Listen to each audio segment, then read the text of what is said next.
Science और technology की video देखने के लिए सब्सक्राइब करें हमारे यूट्यूब चैनल को। अपन ने पिछली क्लास में जो चैप्टर 11 था, चैप्टर नंबर 11, जिसका नाम था क्या, जिसका नाम था अपना विद्युत धारा का चुंबकीय प्रभाव, उसको कंप्लीट कर लिया। उसमें से देख लेना इंपॉर्टेंट क्वेश्चन क्या क्या रहेगा आपके सामने। दोनों नियम को याद कर लेना, दक्षिण हस्त अंगुष्ठ नियम और फ्लेमिंग का बाएं हाथ का नियम। दोनों नियम में से एक नियम पक्का आएगा इस साल। और जो वृत्ताकार पास हैं, वृत्ताकार कुंडली में से जो चुंबकीय रेखाएं गुजरती थी ना, उसका चित्त ध्यान रखना। आगे बात समझ में। अब अपन आज नया लेसन स्टार्ट करते हैं, जिसका नाम है हमारा आवर एनवायरमेंट, मतलब हमारा पर्यावरण। बोलो क्या है? बहुत ही सीधा पार्ट है, जिसको अपन बोल सकते हैं कि ये बायोलॉजी का पार्ट है साहब। लेकिन ऐसा नहीं कि बायोलॉजी है, इसमें केमिकल की चीज़ें भी आती हैं, फिजिक्स की चीज़ें भी आती हैं, इसलिए इसको अलग से रखा गया है। और बहुत सीधा पार्ट है, इसमें ज़्यादा कुछ कठिन क्वेश्चन नहीं आएगा। आएगा तो या तो ऊर्जा के पिरामिड आ सकते हैं या फिर खाद्य जाल आ सकता है। दोनों को अपन समझ लेंगे। लेसन नंबर कौन सा है? 12 है 13 है, उसमें 13 है, लेकिन नॉर्मल 13 है ना। चलो कोई बात नहीं।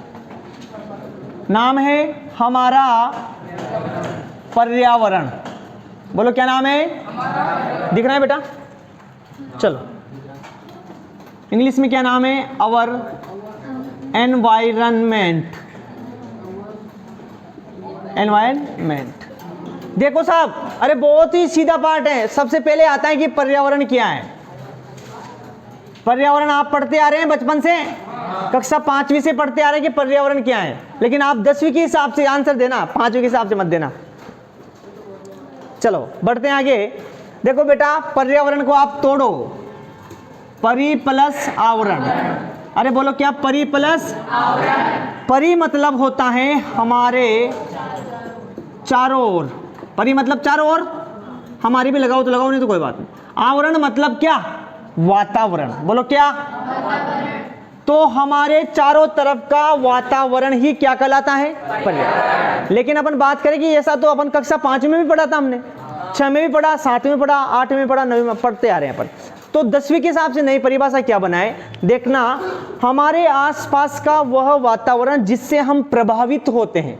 जिससे हम क्या होते हैं? अरे इसकी वजह से तो अपन चल रहे हैं। तो हमारे आसपास का वह वातावरण जिससे हम, या बोल सकते हैं हमारे आसपास का वातावरण जिससे हम प्रभावित होते हैं, क्या कहलाता है? बोलो बोलो क्या कहलाता है? पर्यावरण। आगे पर्यावरण को अपन आगे बढ़ाते हुए एक नया टॉपिक लाएंगे, उससे बोलते हैं पारितंत्र। क्या बोलते हैं? पारितंत्र। पर्यावरण का मीनिंग समझ में आ गया? इसकी परिभाषा तो ये बन सकती है कि हमारे आसपास का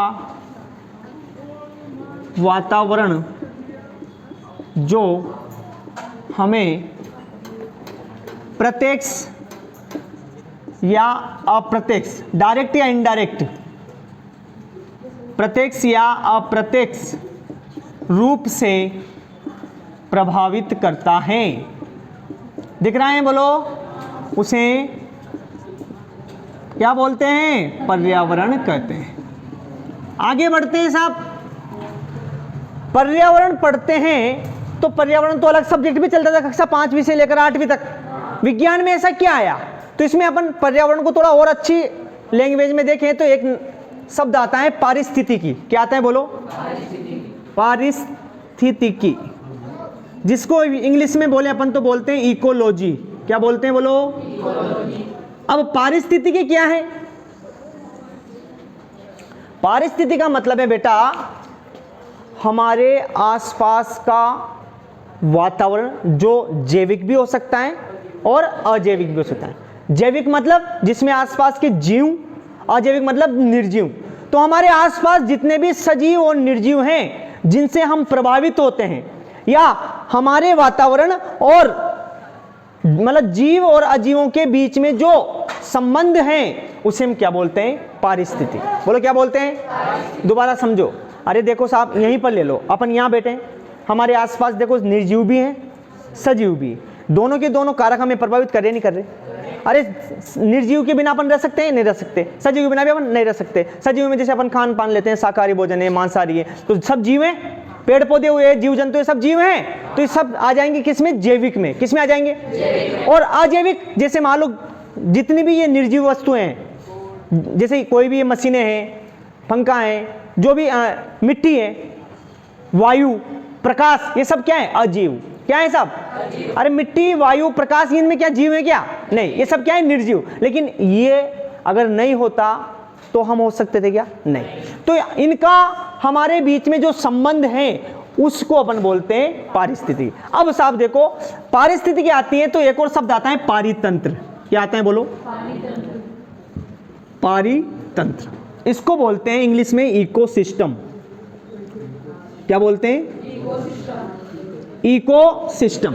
पारी मतलब चारों तरफ का, सिस्टम मतलब जिसमें जैविक और अजैविक घटक आएंगे। अब दोबारा समझना, अपन यहां से भूमिका बना रहे हैं चैप्टर की। पर्यावरण तो सीधी सी परिभाषा है, पूछेगा भी नहीं आपसे पर्यावरण क्या है, सभी जानते हैं हमारे आसपास के वातावरण को हम क्या बोलते हैं? पर्यावरण। लेकिन आपसे पूछेगा पारितंत्र किसे कहते हैं, ये पूछेगा। तो हमारे आसपास पाए जाने वाले जैविक तथा अजैविक कारकों को अपन क्या कहते हैं? पारितंत्र। जैविक कारक में क्या क्या आएंगे? सभी जीव आएंगे। क्या क्या आएंगे? सभी जीव। और अजैविक कारक में क्या क्या आएंगे? सभी निर्जीव। इन सबको मिलाकर क्या कहेंगे? इकोसिस्टम कहेंगे। क्या कहेंगे बोलो? अब इकोसिस्टम या फिर बोलते विज्ञान की वह शाखा जिसमें अपन पर्यावरण या फिर जीवों और अजीवों के बीच में संबंध को पढ़ते हैं, उसे हम क्या कहते हैं? पारिस्थितिकी। ये एक विज्ञान की शाखा है। जैसे मान लो साइंस में आता है साहब बायोलॉजी। क्या आता है? साइंस में जीव विज्ञान आता है। जीव विज्ञान के अंदर आता है फिर इकोलॉजी। अलग अलग शाखाएं बहुत सारी। इकोलॉजी में अपन पढ़ते हैं हमारे वातावरण का और उनके बीच जीवों का क्या संबंध है, उनके संबंध को अपन क्या बोलते हैं? इकोलॉजी। या उस विज्ञान के साथ क्या बोलते हैं? इकोलॉजी। तो हमारे पास 2-3 क्वेश्चन हो गए। क्वेश्चन कहाँ गए मिटाने का?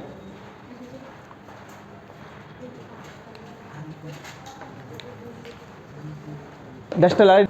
देखो बेटा, अपन ने पर्यावरण के बारे में देखा, क्वेश्चन आ जाएगा पर्यावरण किसे कहते हैं, सब लिख देंगे। अब क्वेश्चन आएगा आपकी पारिस्थितिकी किसे कहते हैं? क्या क्या बोलो? पारिस्थितिकी किसे कहते हैं? यहां पर आप इंग्लिश में भी लिख लो इकोलॉजी। इकोलॉजी किसे कहते हैं? देख लो, सुनना। विज्ञान की वह शाखा जिसमें अपन पर्यावरण का मतलब जीवों और पर्यावरण के बीच में संबंध को पढ़ते हैं, उसे क्या कहते हैं? इकोल। पारिस्थितिकी। पारिस्थितिकी मतलब चारों तरफ की स्थिति, नहीं समझे आप? जिसमें देखो, आप कोई सी भी जगह उठा के देख लो, वो जगह अपने वातावरण से प्रभावित होती नहीं होती? बोलो। अरे हम ही मान लो, अभी इस चैप्टर में यही तो पढ़ेंगे अपन, पर्यावरण और हमारा बीच का संबंध पढ़ेंगे। ये चैप्टर क्या कहता है? पर्यावरण है। पर्यावरण में वातावरण और जीव, इन दोनों के बीच का संबंध क्या है वो पढ़ेंगे। अगर आपने किसी भी चीज को डिस्टर्ब किया ना, तो आप डिस्टर्ब होगे, पक्का है। पढ़ेंगे अपन खाद्य जाल में, खाद्य श्रृंखला में पढ़ेंगे। एक बीच की चीज आपने छेड़ दी तो उससे ऊपर वाले भी प्रभावित होंगे, उससे नीचे वाले भी प्रभावित होंगे, क्योंकि सब एक दूसरे से जुड़े हुए पर्यावरण में। तभी तो देखो आजकल वैज्ञानिक युग में हमने देखा है अपन प्रकृति के साथ छेड़छाड़ कर रहे हैं, तो फिर प्रकृति भी हमारे साथ छेड़छाड़ करती नहीं करती? कभी भूकंप आ रहा है, कभी भूस्खलन हो रहा है, कभी ज्वालामुखी आ रहा है, कभी बाढ़, तूफान, बवंडर, कितनी प्राकृतिक आपदा आती नहीं आती? ये क्यों आती है? क्योंकि अपन ने प्रकृति को छेड़ा है। देखो, आपने कभी जैसे हॉलीवुड की मूवी देखी हो जिसमें जंगल ही जंगल है, कितना सुंदर लगता है पूरा। देखो मतलब जंगल ज्यादा है, जीव जंतु ज्यादा है, मनुष्य कम है, कितना अच्छा वातावरण रहेगा। जहां पर मनुष्य ने एंट्री कर दी, पूरा गंदा हो जाएगा वातावरण, क्योंकि मनुष्य प्रकृति के साथ छेड़छाड़ करता है, तो फिर बाद में प्रकृति उसको नुकसान पहुंचाती है। तो अपन यही पढ़ेंगे, जीवों और वातावरण के बीच में संबंध पढ़ेंगे इस पार्ट में। बहुत अच्छा पार्ट है, बहुत मजा आएगा। तो पहले इसमें जो मेन शब्दावली है, जैसे पर्यावरण है, पारिस्थितिकी है, पारितंत्र है, जैविक घटक है, अजैविक घटक है, इनके बारे में थोड़ा अपन जानेंगे। तो हमने देखा पारिस्थितिकी क्या है, ये एक विज्ञान की शाखा है। ये एक विज्ञान की शाखा है जिसमें अपन पर्यावरण और जीवों के बीच में आपसी संबंध के बारे में पढ़ते हैं। या फिर बोल दे, ये एक विज्ञान की शाखा है जिसमें अपन पर्यावरण से प्रभावित होने वाले कारकों के बारे में पढ़ते हैं। आगे बात समझ में? तो इसकी परिभाषा ये हो सकती है, देखो कि विज्ञान की वह शाखा जिसमें जीवों व पर्यावरण के बीच आपसी संबंधों की जानकारी आप संबंधों के बारे में जानकारी मिलती है। तो एक जो पारिस्थितिकी है, इकोलॉजी है, एक विज्ञान की शाखा है जिसमें अपन क्या करते हैं, जीवों और पर्यावरण के बीच में आपसी संबंधों के बारे में जानकारी रखते हैं। आई बात समझ। अब ये आया तो हमारे पास एक और शब्द आएगा पारितंत्र। तो अगला क्वेश्चन भी लिख लेते हैं, चलो उसको बड़ा लिखेंगे, उसको एक साथ। पारितंत्र क्या होता है, पारितंत्र के कितने प्रकार है, उसमें लिखेंगे। उतार लो ये। तो बेटा पर्यावरण पढ़ लिया, पारिस्थितिकी पढ़ लिया। अब आता है सबसे इंपॉर्टेंट क्वेश्चन कि पारितंत्र किसे कहते हैं, ये कितने प्रकार का होता है। फिर उसके बाद पढ़ेंगे कि इस पर्यावरण में कितने प्रकार के घटक होते हैं, जैविक घटक, अजैविक, सबके बारे में पढ़ेंगे। तो अपना अगला क्वेश्चन है पारितंत्र किसे कहते हैं।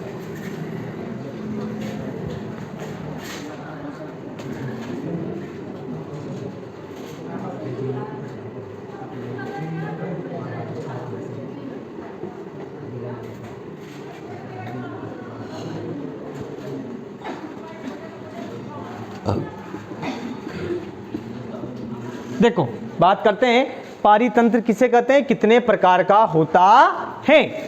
सुन लो, बाद में लिखना। पारितंत्र का मतलब मैंने बताया कि प्रकृति में या फिर हमारे आसपास उपस्थित जैविक व अजैविक घटकों का आपस में संबंधी क्या कहलाता है। मतलब जीव और अजीव, जैविक व अजैविक घटकों का आपस में संबंध क्या कहलाता है, पारितंत्र। ये कितने प्रकार का होता है साहब, दो प्रकार का। कितने प्रकार का, एक तो कृत्रिम पारितंत्र और एक प्राकृतिक पारितंत्र। पारितंत्र का मतलब है एक ऐसा सिस्टम जिसमें जीव भी रहते हैं और निर्जीव भी रहते हैं और उनका पर्यावरण से संबंध भी रहता है, एक सिस्टम होता है। जैसे मान लो, समझना, एक साहब अपन लेते हैं तालाब, लेते हैं साहब, क्या लेते हैं साहब, तालाब। तालाब में पानी है, पानी जैविक है या अजैविक है, बोलो बोलो, अजैविक। पानी में अनेक करोड़ों जीव उपस्थित है, बोलो है या नहीं है, अनेक जीव उपस्थित है। वो जीव हैं वो सब जैविक हैं या अजैविक है, तो जैविक और अजैविक दोनों हैं। उनका वातावरण से संबंध है या नहीं है, तो एक तरह से पूरा तालाब भी एक क्या हो गया, इकोसिस्टम हो गया, पारितंत्र हो गया। तालाब को मतलब सर एक जंगल ले लो, जंगल, जंगल में पेड़ पौधे भी है, जीव जंतु भी है और जंगल में वही वायु भी है, मिट्टी भी है, सभी है या नहीं है, तो एक पूरा सिस्टम हो गया। इस सिस्टम को अपन क्या बोलेंगे, पारितंत्र। समझ में आया। महासागर है, नदी है, तालाब है, जंगल है, आई बात समझ में, छोटा जलाशय है, तो ये सब अपने आप में क्या है, एक पारितंत्र। हमारी पृथ्वी ले लो, पृथ्वी में जैसे मान लो, पृथ्वी क्या छोड़ो, अपन ये मैदान ले लेते हैं साहब, अपने स्कूल का मैदान ले लेते हैं, ये भी एक तरह से इकोसिस्टम है। क्यों, क्योंकि इस मैदान में भी बहुत सारे जीव हैं, है या नहीं है, अपन भी तो जीव हैं, और इन जीवों का मिट्टी से भी संबंध है, तो वातावरण से भी संबंध है, वायु से संबंध है, जल से संबंध, तो आपस में एक दूसरे से संबंधित है या नहीं है। तो एक प्रकार से आप कोई सी भी जगह उठाओगे वही एक तरह से एक सिस्टम रहेगा, उसे अपन क्या कहेंगे। अब आप ज्यादा नहीं समझोगे क्योंकि आप इतना माइंड नहीं है, बस अपन इतना समझ सकते हैं कि वातावरण में उपस्थित जैविक और अजैविक घटकों का आपस में संबंध ही क्या कहलाता है, पारितंत्र। ये दो प्रकार का होता है, कृत्रिम और प्राकृतिक। कृत्रिम पारितंत्र जो मानव के द्वारा निर्मित होता है, जैसे जैसे क्या होगा मानव द्वारा निर्मित, जैसे तालाब, क्या है ऐसा, तालाब किसने बनाया, मानव ने, या फिर छोटा जलाशय, समझ में आया, कुआं, ये सब क्या है, अब कुआं है तो उसमें पानी है, पानी में जीव जंतु हैं, तो उनका आपस में संबंध हुआ नहीं हुआ। प्राकृतिक पारितंत्र क्या है, जैसे नदियां, महासागर, वन, पूरा फॉरेस्ट, ये सब क्या है, प्राकृतिक पारितंत्र। समझ में आया, बोलो बोलो। अरे मान लो मैंने घर पे एक एक्वेरियम ले आया, एक्वेरियम मतलब बड़ा सा कांच का वो जिसमें पानी है, छोटी छोटी मछलियां हैं ना, वो आता है, जानते हो, उसको बोलते हैं एक्वेरियम। अब वो भी मैंने एक तरह से क्या बना दिया, इकोसिस्टम बना दिया। या फिर घर पे मैं गार्डन बना दूं छोटा सा, तो गार्डन मैंने बनाया ना, उसमें जीव जंतु भी है, पेड़ पौधे भी है, आई बात समझ में, मिट्टी है, पानी है, सभी है, तो वो एक तरह से वो भी क्या बन गया, एक पारितंत्र बन गया। वो किसने बनाया, मानव ने बनाया, तो मानव ने बनाया उसे बोलते हैं अपन कृत्रिम पारितंत्र, और जो प्रकृति के द्वारा निर्मित होता है उसे बोलते हैं प्राकृतिक पारितंत्र। समझ में, बहुत सीधा है, ज्यादा कुछ नहीं है, पहले लिखना मत, पहले समझा करो। देखो पारितंत्र किसे कहते हैं, तो इसकी परिभाषा बन सकती है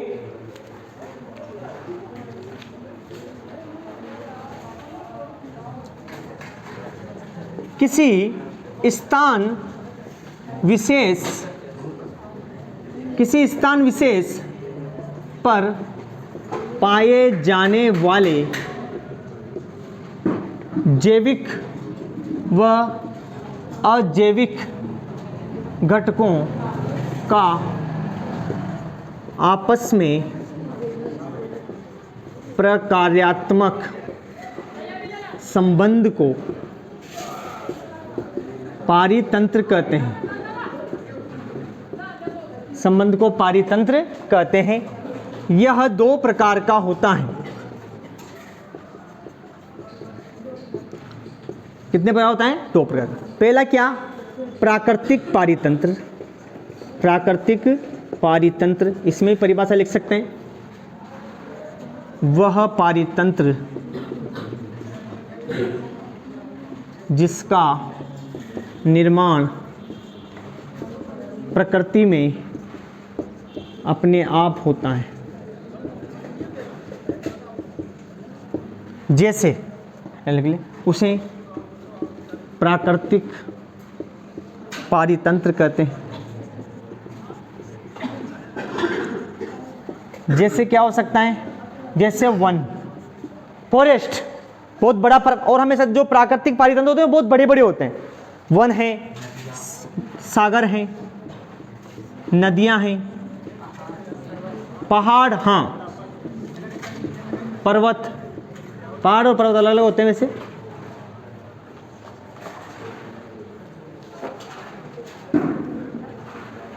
अब इसके बाद आए साहब कृत्रिम पारितंत्र। कृत्रिम क्या हो जाएगा? जो मानव के द्वारा निर्मित होता है।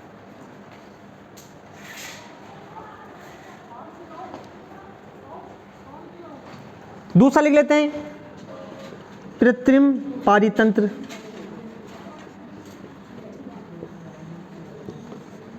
वह पारितंत्र जो मानव द्वारा निर्मित होता है, किया जाता है, उसे कृत्रिम पारितंत्र कहते हैं। जैसे बोलो, जैसे क्या हो सकता है? तालाब, बोलो तालाब हो सकता है,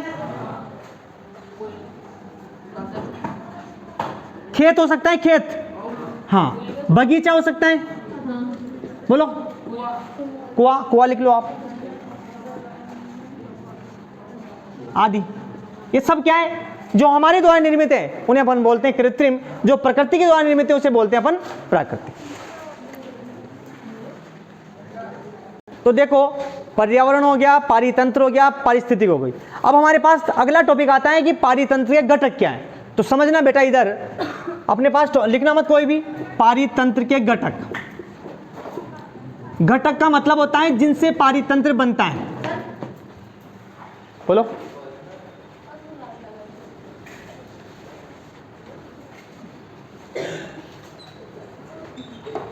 देखो बेटा, जो ये टॉपिक है बहुत ही सीधा है और बहुत ही इंपॉर्टेंट है, समझ लेना।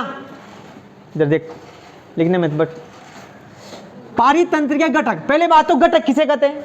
घटक मतलब कारक। क्या होते हैं? कारक, जिनसे कोई भी चीज बनती है साहब। अब पारितंत्र के घटक मतलब जिनसे पारितंत्र बनता है। बोलो, जिनसे पारितंत्र बनता है। तो पारितंत्र के घटक दो प्रकार के होते हैं, देख लेंगे इधर, जैविक घटक और अजैविक घटक। समझ लेना, जैविक घटक और अजैविक घटक। जो इकोसिस्टम के कंपोनेंट होते हैं वो बायोटिक और एबायोटिक बोलते हैं, बायोटिक और अबायोटिक या फिर एबायोटिक। जैविक घटक मतलब जिसमें सभी जीव जंतु, सभी जीव में पौधे भी आ गए और जंतु भी आ गए, ध्यान रख लेना। जीव में सब आ गए, पेड़ पौधे और जीव जंतु।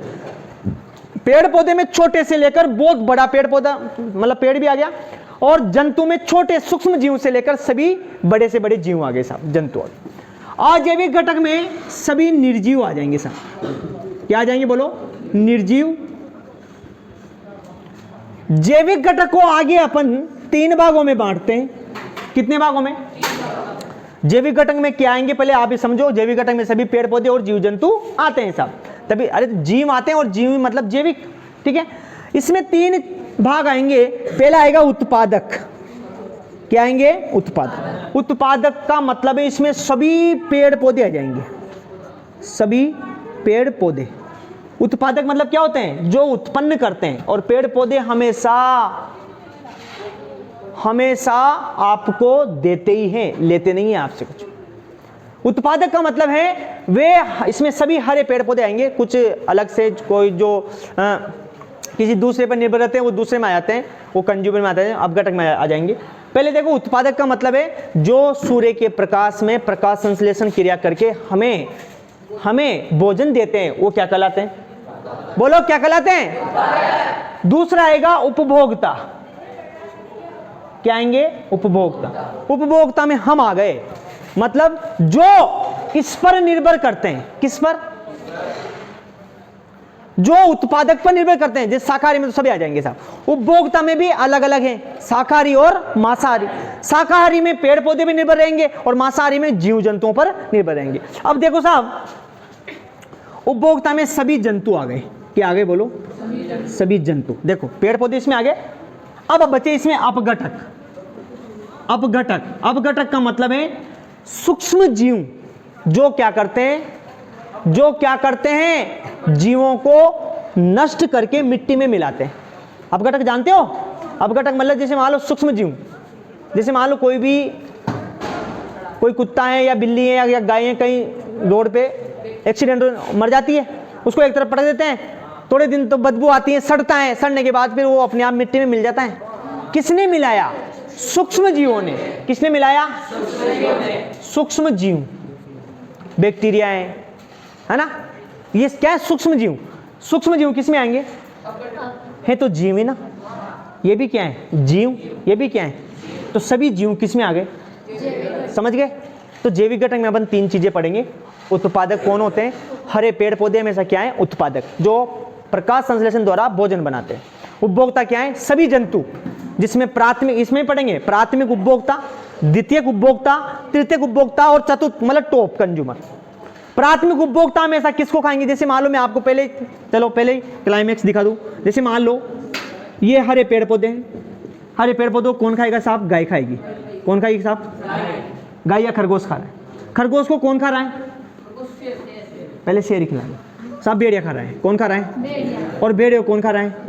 शेर। इधर देख लो, तो ये तो क्या है? पेड़ पौधे। बोलो क्या है? इनको बोलते हैं अपन उत्पादक। क्या बोलते हैं? उत्पादक। अब उत्पादक के बाद जो भी है पूरे ऊपर आने वाले, ये सब क्या है? उपभोक्ता। बोलो क्या है? उपभोक्ता।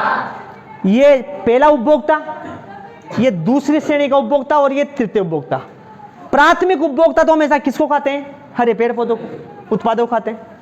फिर द्वितीय उपभोक्ता घास नहीं खाता, किसको खाता है?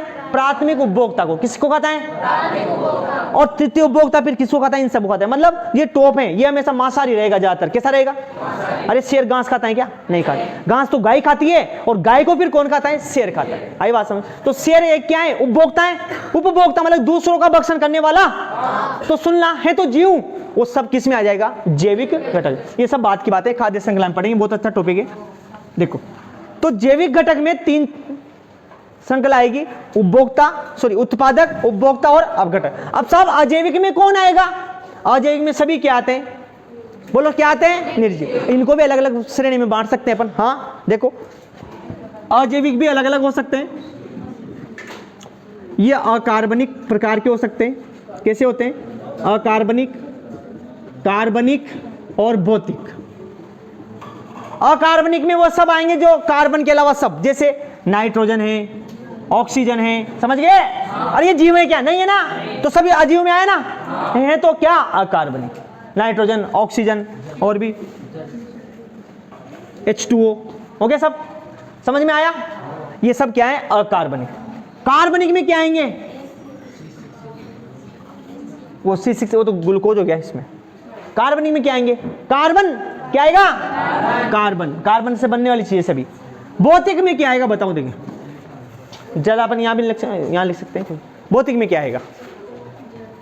हवा, प्रकाश, जल, मिट्टी। वैसे मिट्टी में कार्बन दोनों आ गए। तो ये सब किस में आएंगे? कहने का मतलब अभी समझा रहा हूँ, सबको लिखाऊंगा। तो ये सभी क्या हैं और निर्जीव किस में आते हैं, समझ में आ गया। इन सबने मिलकर एक सिस्टम बनाया जिसे अपन क्या बोलते हैं, समझ में आया। अब देख लो आप, यहाँ पर भी एक सिस्टम है, इकोसिस्टम। देखो यहाँ पर एक सिस्टम है या नहीं, बोलो है क्या यहाँ पर इकोसिस्टम? किसी को दिख रहा है? सबको दिखना चाहिए। अरे यहाँ पर देख लो, मैं खड़ा हूँ ना, मैं कौन हूँ? निर्जीव हूँ या नहीं? ये बोल्ट दिख रहा है, हाँ, इन दोनों का संबंध दिख रहा है क्या? ये तो क्या है, सिस्टम है या नहीं है? ये बोल्ट निर्जीव है और मैं सजीव हूँ, आपस में सिस्टम बन रहा है, उसे बोलते हैं इकोसिस्टम। अरे मैंने एक गार्डन लगा दिया, गार्डन में पेड़ पौधे भी है, पेड़ पौधों को खाने वाले टिड्डे हैं, छोटी छोटी छिपकलियाँ हैं, छिपकली सांप हैं, थोड़े बड़े अजगर आ जाएंगे, या फिर उसके बाद गार्डन में से मान लो और भी छोटे छोटे और तो पौधाई जंतु कीड़े आ जाएंगे, मिट्टी है, पानी है, पूरा सिस्टम है या नहीं है? तो एक तरह से सभी के सभी जितना पृथ्वी पर है सब क्या है, पारितंत्र। तो समझ में आया। आपके क्वेश्चन बन सकता है कि पारितंत्र के घटक किसे कहते हैं, कितने प्रकार के होते हैं, समझाइए। तो पारितंत्र के घटक मतलब जिनसे पारितंत्र बनता है उसे क्या बोलते हैं, पारितंत्र के घटक। पारितंत्र के घटक कितने प्रकार के होते हैं, जैविक घटक और जैविक घटक में सभी जीव या सजीव आते हैं, पेड़ पौधे हो, जीव जंतु सभी सजीव आते हैं जैविक घटक में। अगर जैविक घटक को देखें तो इनको भी 3 श्रेणियों में बांट सकते हैं, उत्पादक में, उपभोक्ता में और अपघटक में। उत्पादक में सभी हरे पेड़ पौधे आ जाएंगे। हरे पेड़ पौधे क्या करते हैं, प्रकाश की उपस्थिति में प्रकाश संश्लेषण और क्या बनाते हैं, भोजन। उपभोक्ता जो पेड़ पौधों और जंतुओं पर निर्भर रहते हैं उसे क्या बोलते हैं, उपभोक्ता। उपभोक्ता में सभी जंतु आएंगे नहीं आएंगे, बोलो। उपभोक्ता भी अलग अलग हो सकते हैं, प्राथमिक उपभोक्ता, द्वितीय उपभोक्ता और तृतीयक। प्राथमिक उपभोक्ता क्या करेगा, जो उत्पादक को खाएगा। द्वितीय उपभोक्ता क्या करेगा, जो प्राथमिक को खाएगा। तृतीय क्या करेगा, जो द्वितीय को खाएगा। समझ में आया, ऐसा होता है। अब घटक ये भी एक तरह से जीव होते हैं, जो सूक्ष्म जीव होते हैं, जो वातावरण को शुद्ध करने के लिए जरूरी है। आई बात समझ में। हाँ, इनसे थोड़ी बहुत वायु प्रदूषण होता है, जैसे बदबू आती है ना, कोई जीव सड़ता है। अरे वो सड़ क्यों रहा है, क्योंकि उसके ऊपर वायुमंडल में जो छोटे छोटे बैक्टीरिया या छोटे छोटे सूक्ष्म जीव हैं उनको आकर उसको खा रहे हैं और खा के मिट्टी में मिला रहे हैं, ताकि सफाई हो रही है वातावरण की। तो वो सब क्या कहलाते हैं, अपघटक। हम आते हैं अगला, अजैविक घटक। देखो पारितंत्र के वे घटक जो निर्जीव होते हैं उन्हें क्या कहते हैं, अरे निर्जीव को हम क्या कहते हैं, अजैविक। इसमें अलग अलग श्रेणियां बांट सकते हैं। ये अकार्बनिक प्रकार के हो सकते हैं, कार्बनिक प्रकार के हो सकते हैं और भौतिक प्रकार के हो सकते हैं। हमें पता है निर्जीव में सभी हैं साहब, लकड़ी है, बोर्ड है, पंखा है, मोबाइल है, स्टैंड है, कुछ भी है, सब क्या है, निर्जीव। ये कार्बनिक हो सकते हैं, अकार्बनिक हो सकते हैं। अरे वायु है, जल है, मिट्टी है, ये सब प्रकाश है, ये सब क्या है, ये भौतिक चीजें सब किस में आती है, निर्जीव में। बोलो आती नहीं आती? तो सजीव और निर्जीव मिलकर एक सिस्टम बनाते हैं, उसे क्या बोलते हैं। आगे बात समझ में, ये तो हमने समझ लिया। अब क्वेश्चन आते हैं आगे। अपन क्वेश्चन ये लिखेंगे कि पारितंत्र के घटक क्या हैं, कितने प्रकार के होते हैं, समझाइए। क्वेश्चन लिखेंगे पारितंत्र के घटकों, ऐसे लिखना, पारितंत्र के घटकों को समझाइए। इसमें सभी आ गया, पारितंत्र के घटकों को समझाइए।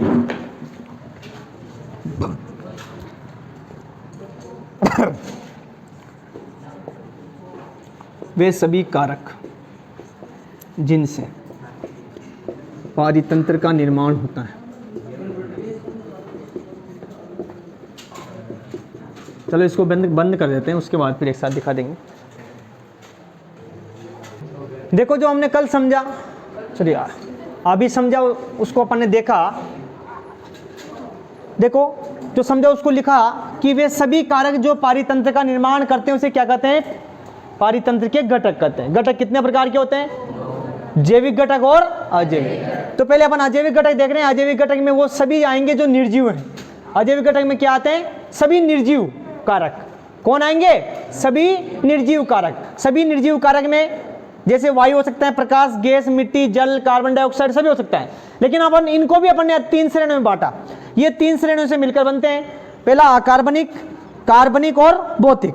अकार्बनिक में कार्बन के अलावा सब आएंगे, जैसे जल, carbon dioxide, ammonia, nitrogen, potassium, magnesium, phosphorus, zinc, sulphur, जितने भी हैं सब किस में आएंगे, बोलो, अकार्बनिक। कार्बनिक में कौन आएगा? जो कार्बन से बने होगी, जैसे प्रोटीन है, कार्बोहाइड्रेट है, वसाएं, विटामिन, खनिज, लवण जो भी हैं, जो भोजन के अवयव होते हैं। भोजन कैसे बनता है? कार्बन से, तो भोजन के अवयव सब आ जाएंगे। भौतिक में क्या आएगा? वायु, प्रकाश, जल, मिट्टी, अग्नि, ये सब क्या है? भौतिक। तो सब किस में आएंगे बोलो? अब इसके बाद अपन लिखेंगे जैविक घटक। तो सुन लो पहले, जैविक में वही जिसमें सभी जीव जंतु मतलब सजीव आएंगे। उनको भी 3 श्रेणी में बांटेंगे, उत्पादक, उपभोक्ता और अपघटक। तो उनके बारे में लिखेंगे। पहले इसको उतार लो। यस, देखो बेटा, पहला कारक हो गया अजैविक घटक, दूसरा है जैविक घटक। इसके बारे में लिख लेते हैं। जैविक घटक मैंने समझा दिया, चलो रोक दो, इसको लिख लेते हैं, उसके बाद बता दें। जैविक घटक, तो देखो बेटा, हम दूसरा पॉइंट पढ़ रहे हैं, जैविक घटक। जैविक घटक में हमने पढ़ा था, इसमें सभी सजीव आते हैं, जैसे जीव जंतु हैं, पेड़ पौधे हैं, सूक्ष्म जीव हैं, आदि सब जैविक में आएंगे। इसे 3 श्रेणी में बांट सकते हैं। उत्पादक में बांट सकते हैं, उत्पादक में बांट सकते हैं, एक आएगा अपघटक, उसको बाद में देखेंगे, लिखेंगे भी। उत्पादक क्या है? इस श्रेणी में वे सजीव आते हैं जो प्रकाश की उपस्थिति में प्रकाश संश्लेषण क्रिया करते हैं और क्या बनाते हैं? भोजन। जैसे कौन? हरे पेड़ पौधे और युगलिना एक जंतु है, वो भी उसमें प्रकाश संश्लेषण होता है। हमने ये प्रकाश संश्लेषण क्रिया लिख दी, और लिखने के बाद हमने देखा कि इनमें भोजन स्टार्च के रूप में संचित होता है। दूसरा है उपभोक्ता। वे जीव जो अपने भोजन के लिए किस पर निर्भर रहते हैं? उत्पादक पर। उत्पादक मतलब पेड़ पौधों पर निर्भर रहते हैं, उन्हें क्या कहते हैं? बोलो, उपभोक्ता। अब यहां पर मैं लिखूंगा कि उपभोक्ता को भी अपन अलग अलग श्रेणी बांट सकते हैं, प्राथमिक उपभोक्ता, द्वितीयक उपभोक्ता और तृतीयक। देखो मैं उसको यहां पर समझा रहा हूं। ये उपभोक्ता हो गया साहब, प्राथमिक, द्वितीयक, तृतीयक और वैसे चतुर्थ आ सकता है। नीचे क्या आता है साहब? उत्पादक। क्या आता है साहब? जब अपन खाद्य श्रृंखला या फिर खाद्य जाल पढ़ेंगे, पिरामिड पढ़ेंगे, उसमें आएगा प्राथमिक उपभोक्ता। तो किस पर निर्भर है? उत्पादक। तो अपन देखते हैं प्राथमिक उपभोक्ता किसे कहते हैं? जो अपने भोजन के लिए किस पर निर्भर रहते हैं? उत्पादक पर। द्वितीयक उपभोक्ता अपने भोजन के लिए किस पर निर्भर रहेंगे? प्राथमिक उपभोक्ता पर। किस पर निर्भर रहेंगे? जैसे मान लो यहां पर मैं ले लूं भेड़िया, क्या ले लूं साहब? यहां ले लूं गाय और यहां ले लूं घास। तो गाय तो अपने भोजन के लिए किस पर निर्भर रहेगी? घास पे। तो गाय भी एक क्या हो गई? उपभोक्ता हो गई। बोलो, तो कौन सी उपभोक्ता हुई? प्राथमिक, प्रथम वाली। द्वितीय उपभोक्ता में आया साहब भेड़िया। भेड़िया उत्पादक को नहीं खाएगा, किसको खाएगा? तो जो प्राथमिक पर निर्भर रहते हैं उसे क्या कहते हैं? द्वितीयक। और जो द्वितीयक पर निर्भर रहते हैं उसे क्या कहते हैं? तृतीयक। जो तृतीय पर निर्भर रहते हैं उसे क्या कहते हैं? चतुर्थ। समझ में आया? तो उपभोक्ता भी अलग अलग हो सकते हैं, प्राथमिक उपभोक्ता, द्वितीयक उपभोक्ता और तृतीय उपभोक्ता। फिर लास्ट में टॉप कंज्यूमर बोलते हैं उसे, कि उच्च श्रेणी के उपभोक्ता जो सबको खा सकते हैं साहब। आई बात समझ में? हम भी टॉप ही है साहब, हम मांसाहारी भी हैं, शाकाहारी भी है। समझ में आया? हम घास भी खा लेते हैं तो हम मांस भी खा लेते हैं, जो सब उसको बोलते हैं टॉप। 20% पे आ गई, तो लिख लेते हैं जल्दी से, बातें बातों में उसकी तो बैटरी हो ही रही है। लो देखो बेटा, उपभोक्ता तो हो गया था, और उसके बाद हमने देखा उपभोक्ता अलग अलग प्रकार के हो सकते हैं, प्राथमिक, द्वितीयक और तृतीयक। प्राथमिक तो होते हैं जो हमेशा घास को खाते हैं, शाकाहारी होते हैं। द्वितीयक और तृतीयक, चतुर्थ कितने बजे सब क्या है? मांसाहारी। बोलो क्या है? द्वितीयक हो रहेंगे जो प्राथमिक खाएंगे, तृतीयक हो रहेंगे द्वितीयक खाएंगे, चतुर्थ हो रहेंगे तृतीयक खाएंगे। समझ में आया? तीसरा पॉइंट आता है अपघटक। अपघटक मैंने बोला था वो सूक्ष्म जीव जो मृत सड़े गले पदार्थों को खाकर अपनी ऊर्जा प्राप्त करते हैं। जैसे मान लो कोई जीव मर गया, उसको खाते हैं और मिट्टी मिलाते हैं, उसको अपना काम होता है। जैसे फफूंद हो या कवक, फफूंद को अपन क्या बोलते हैं? कवक। और जीवाणु, ये सब क्या है? किस में आएंगे? अपघटक में। ये तुम्हारा अब जाके क्वेश्चन हुआ कि पारितंत्र के घटक को समझाइए। घटक 2 प्रकार के होते हैं, जैविक और अजैविक। अजैविक में हमने पढ़ा कार्बनिक और भौतिक। जैविक में हमने पढ़ा, जैविक में क्या पढ़ा? उत्पादक, उपभोक्ता और अपघटन। समझ में आया? इसके बाद अपन अगला क्वेश्चन पढ़ेंगे जो रहेगा कि खाद्य श्रृंखला क्या है, हमारी आहार श्रृंखला क्या है, समझाइए। ठीक है, चलो उतार लो इसको जल्दी। देखो अगला क्वेश्चन लेके आए कि आहार श्रृंखला या खाद्य श्रृंखला क्या है। सुन लो,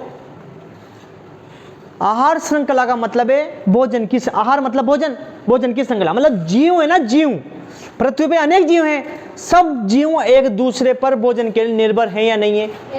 तो उन जीवों को जमाना, क्रम से जमाना ही एक श्रृंखला बनाना ही क्या है? आहार श्रृंखला। अरे जीवों मतलब जीव अपने भोजन के लिए एक दूसरे जीवों पर निर्भर रहते हैं उनकी एक श्रृंखला जमाना है, क्या कहलाता है? आहार श्रृंखला। जैसे मैं आपको समझाऊं GFC ग्रेजिंग फूड चेन, जो कि कक्षा 12th की है, जो अब 10वीं में भी आ रही है, मतलब जिसको बोलते हैं ग्रेजिंग फूड चेन को इंग्लिश हिंदी में नहीं आ रहा, फिर भी अपन आपके लेवल तक कितना समझ सकते हैं। माना मैंने अलग अलग स्तर बनाया, 1 2 3 4, ठीक है, 5 बना दो। अब नीचे नीचे मैं रखता हूँ साहब किसको? घास को। किसको रखता हूँ? घास। घास पर कौन निर्भर रहेगा? गाय है, भैंस है, बकरी, मतलब शाकाहारी। कौन है साहब? हम भी निर्भर हैं, ऐसा नहीं है हम शाकाहारी हैं। तो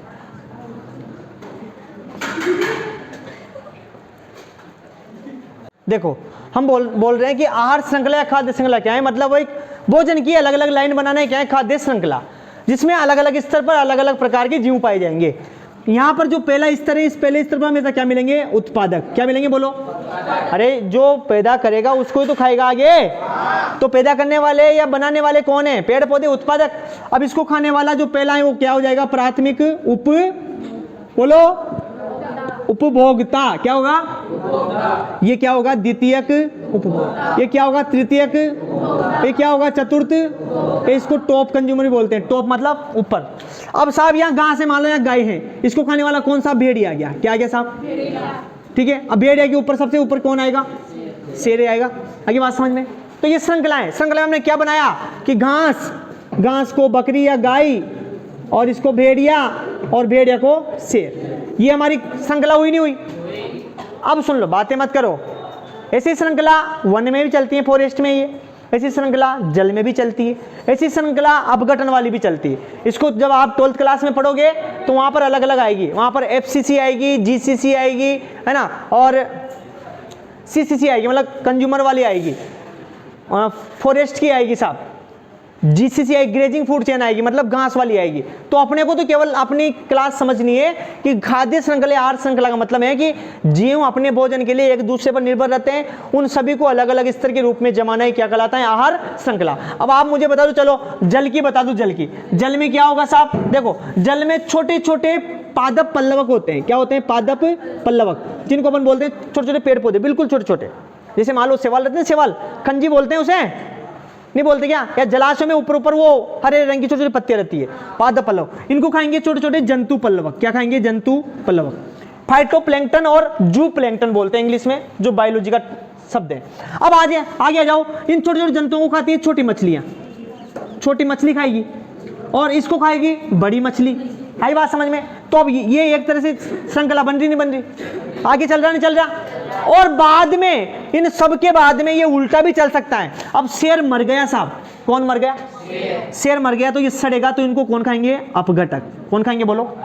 अपघटक वापस मिट्टी में मिला देगा। मिट्टी मिला, मिट्टी में कार्बनिक पदार्थ चले गए, और कार्बनिक पदार्थों को कौन यूज में लेते हैं? पेड़ पौधे उगने में काम आते हैं, आती नहीं आती? तो बस ये चलता नहीं चलता पूरा, यही तो सिस्टम है। ये क्या है? पारितंत्र है। पारितंत्र में आहार श्रृंखला आती है, आती नहीं आएगी? अब इसके बाद आएगा खाद्य जाल। क्या आएगा? खाद्य जाल, जिसमें अनेक प्रकार की श्रृंखलाएं आपस में जुड़ी होती है, उसे क्या कहेंगे? खाद्य जाल। तो खाद्य श्रृंखला और खाद्य जाल में अंतर बताएंगे, वो बाद में बताएंगे। अभी तो आपका छोटा सा क्वेश्चन है कि खाद्य श्रृंखला किसे कहते हैं, ये उदाहरण दीजिए तो अपन लिख सकते हैं। चलो रोक दो उसको, तो बाद में एक साथ लिख लेंगे। हमारे पास क्वेश्चन है, आहार श्रृंखला या खाद्य श्रृंखला किसे कहते हैं? सुन लो, ऐसी श्रृंखला जिसमें जीव एक दूसरे के, मतलब एक दूसरे जीवों को अपने भोजन के रूप में खाता है, अलग अलग स्तर बन जाते हैं, उसे क्या बोलते हैं? खाद्य श्रृंखला। खाद्य श्रृंखला में अलग अलग स्तर होते हैं, इसे हम बोलते हैं पोषक स्तर। क्या बोलते हैं बोलो? क्या बोलते हैं? पोषक स्तर। अलग अलग स्तर बन जाते हैं। लेकिन हमने देखा खाद्य श्रृंखला 3 प्रकार से हो सकती है। जल में अलग खाद्य श्रृंखला होगी, स्थल पर अलग होगी, और अप्रति मतलब वही अपघटन कार्य वालों की अलग होगी। तो 3 प्रकार खाद्य श्रृंखला है। यहां पर मैं खाद्य श्रृंखला को समझा रहा हूं। देखो खाद्य श्रृंखला को मैंने एक पिरामिड में बनाया, तो यहां पर अलग जीव, यहां पर अलग जीव, यहां पर, तो सभी जीवों का अलग अलग स्तर है या नहीं है? तो जो पहला स्तर उसे बोलते हैं प्राथमिक पोषक स्तर। हमेशा प्राथमिक पोषक स्तर में कौन आते हैं? उत्पादक आते हैं। उसके बाद देखा दूसरा पोषक स्तर, दूसरा पोषक स्तर पे आएंगे प्राथमिक उपभोक्ता, क्योंकि प्राथमिक उपभोक्ता उत्पादों को खाते हैं। तीसरा पोषक स्तर में आएंगे द्वितीयक, ऐसे बढ़ता जाएगा। समझ में आया? अब अगर हम देखें तो एक बात और समझनी है कि जैसे जैसे स्तर बढ़ता जाता है ना, ऊपर जाता है, उसमें ऊर्जा कम होती जाती है, क्योंकि एक स्तर से दूसरे स्तर में ऊर्जा केवल 10% ही जाती है। तो इसको अपना भी अगले क्वेश्चन के रूप में लिखेंगे, तो इसको उतारो पहले। जो हमारे पास क्वेश्चन था कि एक पारितंत्र में ऊर्जा के प्रवाह का आरेख चित्र बनाकर समझाइए, तो हमने समझाया था कि सबसे पहले ऊर्जा सूर्य के प्रकाश से आती है और उनको कौन ग्रहण करता है? पेड़ पौधे, मतलब उत्पादक, जो केवल संपूर्ण सूर्य की ऊर्जा का 1% लेते हैं। कितना लेते हैं? केवल 1%। बस ये सूर्य की ऊर्जा 1% लेकर अपना काम चलाते हैं, और जो इन्होंने खुद ने अपनी ऊर्जा बनाई उसका 10% आगे बेचते हैं प्राथमिक को। फिर ये प्राथमिक भी 90 ले लेता है, मतलब वो पूरी ऊर्जा का 90 खर्च कर लेता है, 10 आगे बेचता है। मतलब अलग अलग स्तरों में केवल ऊर्जा 10% ही आगे बढ़ती है। बोलो बढ़ती नहीं बढ़ती? अब मतलब 10% आगे बढ़ती है, 90 खर्च हो रही है, 10 बढ़ रही है, 90 खर्च, मतलब ऊर्जा का ज्यादा हास हो रहा नहीं हो रहा? तो ऊर्जा का ज्यादा हास होता है, इसलिए पोषक स्तर केवल खींच के 3 या 4 ही रहते हैं, उससे ज्यादा नहीं बढ़ पाते। इसलिए हमने ये लिखा, एक खाद्य श्रृंखला में ऊर्जा के अलग अलग पोषक स्तर होते हैं। इनमें प्राथमिक पोषक स्तर मतलब उत्पादक कहलाते हैं। बोल दिया, प्राथमिक पोषक स्तर कौन कहलाते हैं? उत्पादक। ये उत्पादक अपना भोजन बनाने के लिए सूर्य की ऊर्जा का 1% का ही उपयोग में लेते हैं। अगला पॉइंट लिखा, यह उत्पादक अगले पोषक स्तर अर्थात कौन? प्राथमिक उपभोक्ता को अपनी ऊर्जा का 10% ही आगे देते हैं, 90 तो अपने जीवन में खर्च कर देते हैं। अतः अलग अलग पोषक स्तरों में ऊर्जा का स्थानांतरण केवल 10% ही होता रहता है। अब फिर आगे बढ़े, हमने ये लिखा, अतः ऊर्जा का ह्रास होता जाता है, इसलिए 3 या 4 पोषक स्तर के बाद पोषक स्तर नहीं बनते। यहां के बाद ये क्वेश्चन खत्म है। फिर मैंने नोट डाल के एक बात लिखी है कि पोषक स्तरों में ऊर्जा का स्थानांतरण केवल 10% ही होता है। याद कर लेना, कितना परसेंट होता है? 10। ये लिंडमान नामक वैज्ञानिक ने बताया था, इसलिए उसके नाम से इसे लिंडमान का 10% का नियम या ऊर्जा का 10% का नियम भी कहते हैं, या ऊर्जा स्थानांतरण 10% नियम भी कहते हैं। समझ में आ गया? कहने का मतलब ये आपको पूरी रेखा में बनाना है। इसमें हमें ये दिख रहा है कि सूर्य के प्रकाश से तो 1% आती है, लेकिन उसके बाद अलग अलग स्तरों में केवल 10% ही ऊर्जा जाती है। समझ में आया? चलो उतार लो।